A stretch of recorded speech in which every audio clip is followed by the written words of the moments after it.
Well, hello everybody. How are you? Nice talking to you again here on YouTube. Today we have a nice friend of us here that we're gonna give him a little interview about his life and his work and his mission work he does in all over the world. His name is Loyall Watkins, and many of you may already know him. And he's a missionary pastor that he's been with us for the last 23 years, I think, helping Yucatan and helping our mission work here in Yucatan, helping the seminar and helping many temples to be built. So he's been very busy in the last 23 years helping us. And we do have a something to tell you that a couple months ago, he was retired, and he'd been working on independent of Oak Street Baptist Church in Graham, Texas, and he finally retired from that mission work in there. And well, we love this man so much, and he's on the street doing something. He may say something about what he's doing in the street. He doesn't have a team this time. He came by himself, and I just want you to know that we love him and respect him, admire him, because he is an example. He's been an example for us and for our Yucatan Peninsula. Well, welcome. Thank you. It's Loyall. good to be here. Thank you so much for being here with us again. Well, I have to ask you some questions about all this thing that you are in a moment of your life is taking a different way. So it's a leap of faith. First, how you feel after you retire? Well, I feel like I'm out on the edge of a cliff or something. I don't know which way to go. And so, I'm just trusting the Lord. It's been a leap of faith from the beginning. The last couple of years I've been thinking about, and praying about when's the time. I knew time was coming up that I just needed to move. And for the church's sake and for my sake, I just knew it was time that the Lord was moving me to make the change, to let go of the steady income and the life that I was living for 25 years. The church was good to me and still is. And I've appreciated the Lord taking care of me all this time. Amen. I had to come to the realization that although the church did provide a very good income for us, that it's the Lord that takes care of us. I know. And so I had to come to that realization. I always say that, yes. Yes. Okay. Well, we in Mexico have the idea that retire means stop. Yeah. The retire means it's all over, you finish, and blah, blah, blah. But in my case, and I think in your case too, retire doesn't mean stop. Retire is moving from one place and maybe go to another. Yes. What do you think about That's exactly right. I've been in a transition.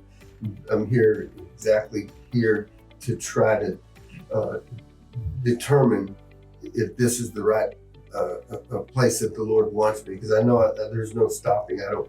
I don't have the option of just sitting down in front of the television with a Dr. Pepper and watching TV all day. I've got things to do, and but I know that the Lord has more for me. I believe the Lord always has more. Yes. And so I believe this is the next chapter in my life, not the end of the book. Well, listen, I know that maybe too early to ask what your plans are, because you just told us that you're in the middle of taking decisions. Yes. But do you already know what your plans are, or you already have some lines that you have? I felt led from the time I made the decision to retire about 10 months ago, and I decided that it was time that I would retire at the end of September, and that I would then pursue the possibility of doing some missionary work, actually being a missionary in Yucatan. And you've helped me to, when the day that you said, you're not just going to move down here and stay. You're not just going to move down here and be down here, because a lot of your work needs to be back in the States. So you'll be here, there, and there, part-time. And that helped me to realize that, that's what I needed to look at. And so it helped a lot. So, well, what I'm hearing from you is that instead of stop and retire means stop, sounds like you're gonna be a full-time worker in somewhere. Maybe a missionary here with us full-time. I've heard from a lot of people who retired, and they said they're busier in retirement than they were when they were working, and that's been the case with me. I've had things going on in my life. I've had to do a lot of work on my house and getting it ready to live under a retirement income, and then had a brother-in-law passed away, and my brother passed away. Had 2 funerals in one day that I performed. I heard about that. And that was hard, a tough time, but a busy time with family, and but a good time with family. Yes. And but at the same time, it just showed me I'm still in ministry, and so there's no quitting. Yeah. Well, if you're thinking about being some full-time somewhere, maybe here in Yucatan, but I'm thinking about the time that we work together and maybe have a team come to help us, like you always have a couple times a year. But when you come, we get together with our team here in Yucatan, and we plan and we talk about it, and we say, okay, listen, when they come, we're going to be a full-time, we're going to be a 100%, waking up early, go to sleep late, and we're going to make a big effort, in order for everything to be okay. Yeah.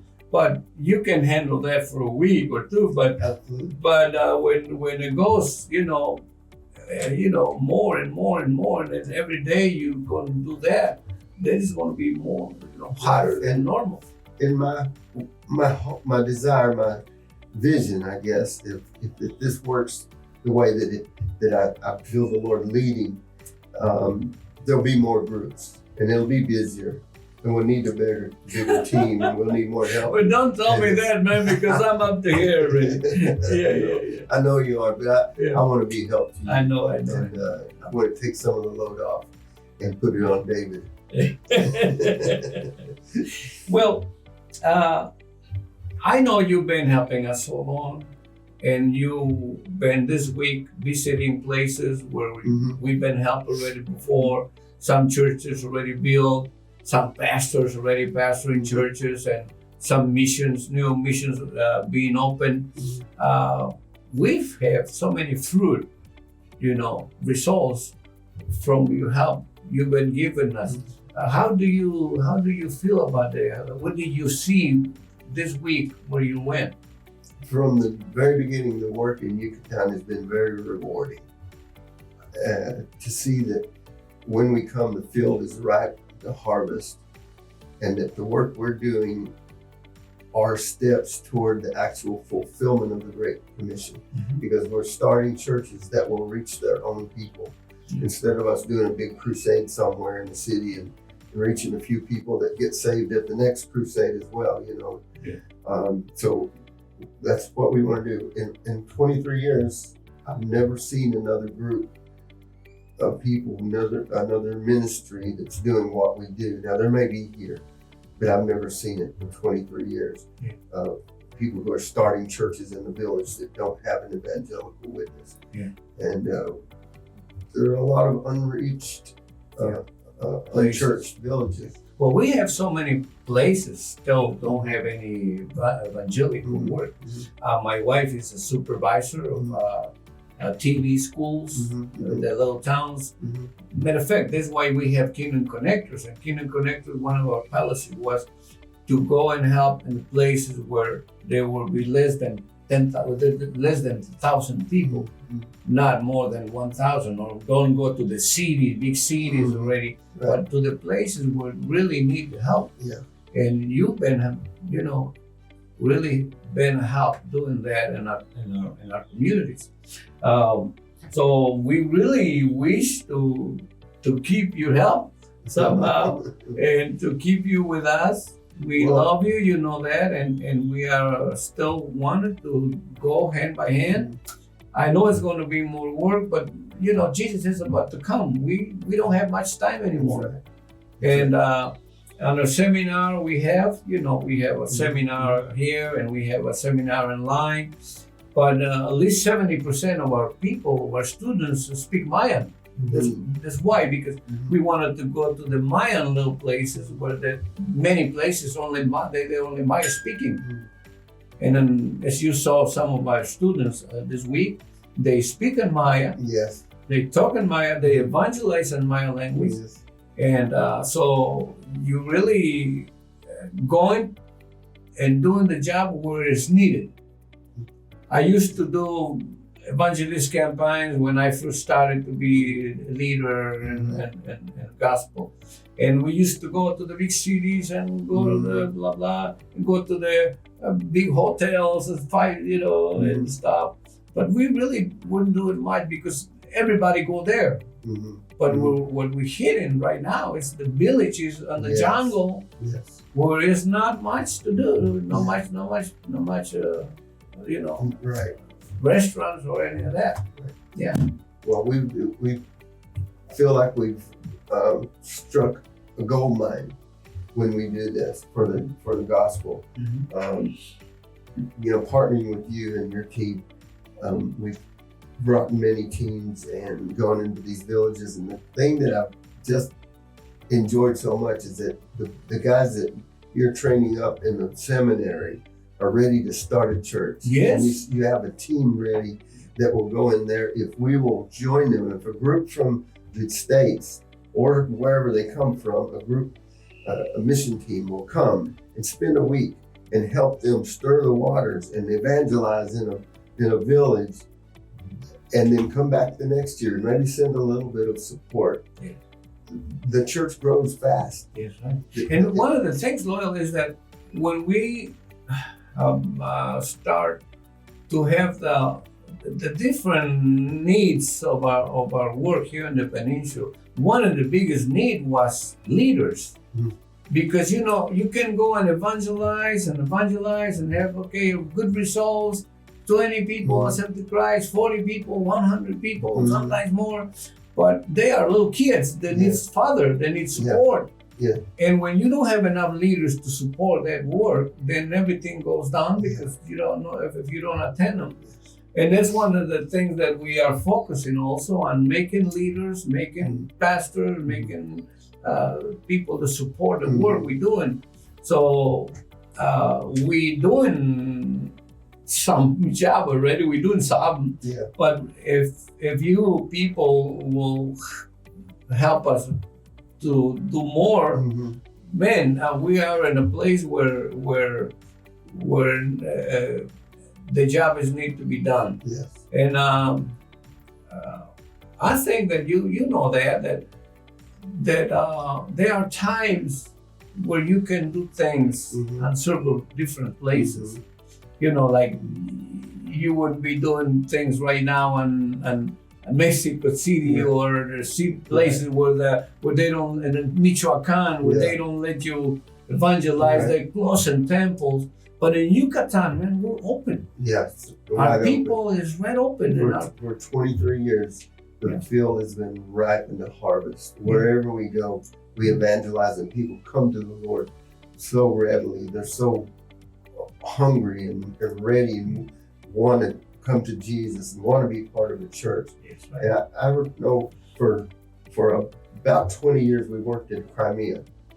Then Russia invaded and annexed it. And we kept saying all those years, in my heart, I kept saying, the day's going to come when the door's going to close. Right now, the door's open and we can do this. But one of these days, the door's going to close, and the door closed. And we're about to, this is what about to happen in Yucatan. Yeah. Now, many things happening where the new leaders of, what are they, politics and stuff, they are a little different now. Yeah. And the people is the same. The people have the Mayan culture where they're very hospitality, they very hospitalized, and they are very open. But sometimes it's going to be a time when we will have no more opportunity. We have the opportunity now. Now. We need to take Now is the the chance. time. So my goal, my vision is that I can contact more churches in the U.S. that are willing to come and just come and look and see that the field is ripe in the harvest. And I want to also, our church is not that big. It's not a mega church at all by any means.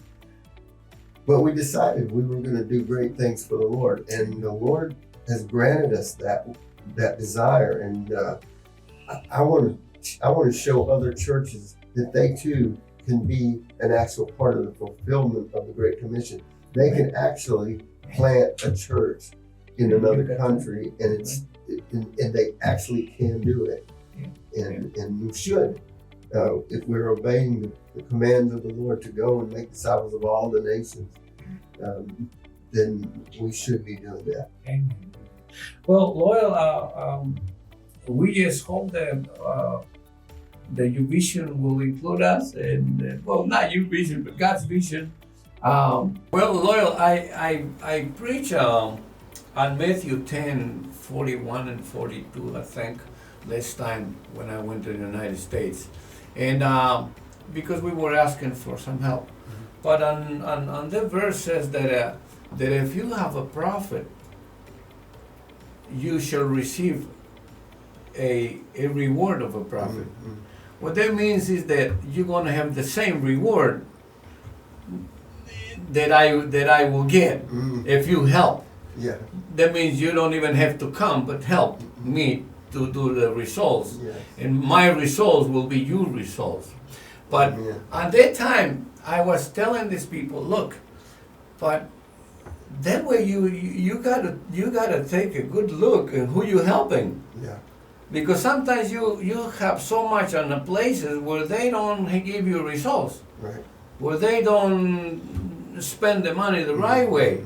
And like I was saying, when I first started, we spent so much money on hotels, on food, and everything, but the money we should use on people, on evangelism, on making churches, we're not using it the right way. Yes. So again, you should think about that too, because where is the work you're going to do have the more results, so that people who help us will have the same reward we're receiving. Yes.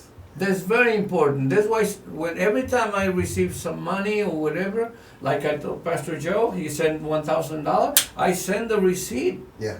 The whole receipt. Okay, this is how much money you sent. This is how we spend it, and here's the receipt. Right. So that people will see that the help they given is truth, Yes. and is useful, is using the right way. Yes. Yeah. People want to know that what they're doing is worthwhile and that everything is on the up and up. I've learned from doing mission work in various places in the world. Not here. It's been very. I'm able to trust you 100% here. I've always been able to. I've learned that missionary work is not always sanitary. Yes, right. And you can get into some things, even though that happens, God can still use it. Yeah. And we still make a difference if we won't run away just because we have a little trouble. But here I've appreciated the accountability that you desire, that you've always been on the forefront with your accountability desire. And I've appreciated that. You show me receipts and you tell me, you make sure I look at it, and you. Well, you better know that it's not really me. It's my wife. if I don't do it, she goes, come on, man, let's gotta do it. She will hit me if I don't do that. She's very restricted, and we thank the Lord for my wife, because she's the one that trying to get the things straight up the right way. Yeah. So. We thank you so much, Loyal, for your love to our communities, and for your love in Yucatan. You know that we love you, we respect you, we admire what you're doing, and we'll be praying for you and for your decisions. And you know we're open for you. We're here for you all the time. And we'll be so glad if you decided to come and be with us. Whether if you stay full time or if you come one back and forth, that will be up to you. But I know the Lord will do the best for you and for us. Well, you know that I love you. You're family to me. You are my family in Mexico, and I never forget you. I think about you often, even when I'm at home working and doing other things. I think about you because you're my family, and you've been good to me, and you've helped us to get into a place where we actually make a difference. That's right. And I appreciate that very much. And we're the safety, you take care of us, you get us where we need to go. We always are productive. Every step we take when we're here is productive. It's not just coming up to a different country and going shopping and messing around and stuff. We get work done, and we build the kingdom, and it's been great. And I appreciate you very much for Well, that. that's the purpose. We're not just playing around. We need to really work for God. Yes. So, well, thank you, Loyal. Okay. Loyal. Can I give my? Sure. Go ahead. If you want to get on Facebook, go to Kingdom Connectors. .org. It's going to be on. Yeah. Okay. And my email address Yeah, of course. is loyal@kingdomconnectors.com. It's LOYALL @kingdomconnectors.org. It's .org. So Amen. thank you. We're going to put it on anyway in there. So anybody that wants to contact you will be right there. Okay. And well, we thank you so much for spending this time listening to us. And we just hope for you to help us pray for our mission work and pray for Pastor Loyal that is taking decision after he retired. And we just thank you so much for being with us this time. We love you, and we see you next time. Bye.